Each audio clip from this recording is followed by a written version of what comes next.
Hey Internet, it's MovieDragon 009 back again, this time at the premiere of Disney's new movie Frozen. You guys have already heard me rant about this movie for long enough. So now I'm finally at the premiere, special 7:30 premiere showing at Fat Cats. And so I'm gonna see this movie and decide once and for all whether that derpy snowman deserves to be in this movie. Let's find out. Okay, so I've just seen Frozen. It just barely got off the credits and oh my gosh, it's the greatest Disney film I've ever seen in my life. There's so much ragging going on. I'm still not a fan of the snowman, but like, he was funny. Okay, I'm taking that back. I think the queen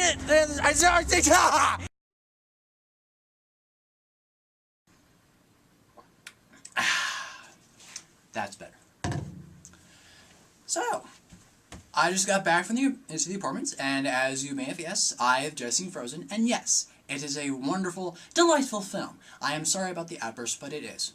So, let's get down to brass tacks and actually analyze the movie in depth. First off, I want to talk about the plot. The plot is it's based on Hans Christian Andersen's fairy tale, The Snow Queen, but it's so far away from the original that really, the only thing the two stories have in common is the Snow Queen. That's it. For the most part, it's your typical Disney movie. I mean, they go into a lot of the cliches like, oh, true love will break the curse. Actually, they do a good job of smashing some of those cliches in the face. I like that about this movie. I mean, you think it's going to turn out one way, but it turns out another. You think, like, one character's going to be the villain, but I'm not going to spoil anything. I'll just let you people at home figure it out when you go see the movie, because oh my gosh, it takes you for a ride. And you think, oh, they're going to solve the problem this way, but you know, but no, they solve it another way.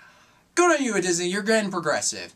And by the way, girl power! So now with that out of the way, let's talk about the characters. Our first character is Anna, the main heroine of the story. Now, she's all bright and bubbly, and for Disney's princess, she's actually kind of clumsy. Which is that's actually another breakaway from the mold. Because, you know, we always see the princess as a dainty, graceful little woman.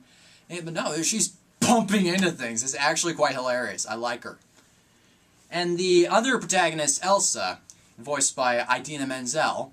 And now, she's a bit of an interesting character. She's afraid of her powers, but, like, as you mentioned, there's unleash them, but she keeps shutting out the whole world.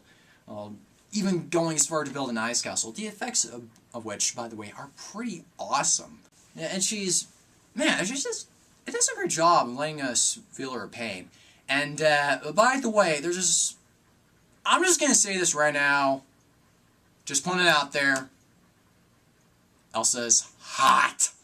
Like, really hot. She's just like a whole freak thing that's hot. I think I may have a new cartoon crush now. Oh boy, I have a problem. How am I gonna reconcile my love for a mermaid and a French girl and an ice queen? I need help. I really do need help. But still, Elsa is hot. I know she's an ice queen and all, but she's hot. And then we have our side characters. Now, they're actually a lot of fun. Now, obviously, in my review for the trailer for Frozen, I have spoken about my distaste for the character of Olaf. And after seeing the movie, I'm still not a big fan of his design, but he's actually not as annoying as I thought. It's actually really funny, like, some of the gags they pull with this movie. I still don't, like I said, I'll go back to the design. I still don't get certain elements of the design, like, why does he have organic eyes? That's just weird. You could put a pair of coals for that, that would work. That would work. And then we've got Kristoff, the guy with the ice hauling business. He's actually pretty funny. Like, you know, like, the first thing established that Anna finds this prince, so she thinks it's true love. And I'm thinking, whatever. And so does Kristoff. He's like, dude, you fell in love with this guy? Like, you only met him in one day? Seriously? You know nothing about love. And she's like, yes, I do! No, you don't. Well, we're not going to get into that. Yeah, so he was pretty cool. And he's got this reindeer, Sven. Now that I think about it, that reindeer has a lot more comedic potential than a lot of the cast, but it was actually really funny. Then you've got the Duke of Whistleton going on, voiced by Alan Tudyk. He was actually the same guy who voiced voiced King Candy in Wreck-It Ralph, and that kind of leads you to think, gee, I wonder who the villain is. Again, I I like to find out. And then we got Hans, the person I mentioned earlier, who does the whole true love thing with Anna. He seems like a nice guy going into the movie, but again, yeah. No, I'm not gonna say it. I'm not gonna say it. No, you're not gonna force it out of me. No. But they also have these like a bunch of trolls.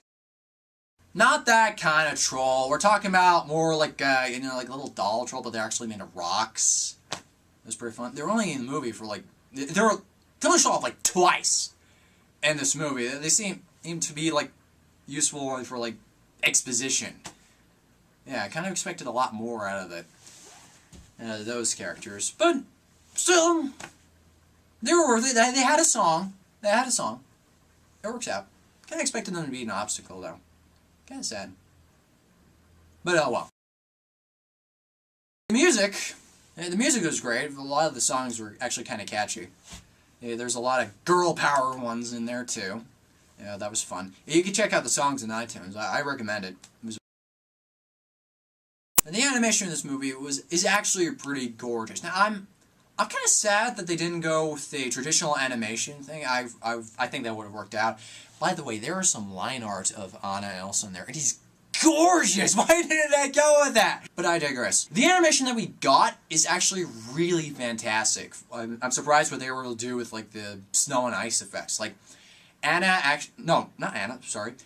Elsa actually uses her ice powers to build this palace. And like, holy smack, it is amazing. I can't believe what they're able to do with computers these days. Is because it looks just so cool what they're able to do with the lighting and stuff. Holy smack. Holy smack.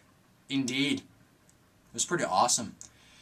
So overall, this was a great movie to go to. I'm glad I went and saw the premiere, or as soon as I can.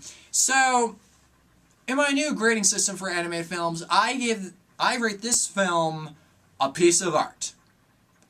Go and see it. There are some twists in there that will blow your mind. You won't see it coming. But I'm not going to say anything about it at all. So, this is MovieDragon 009, signing out.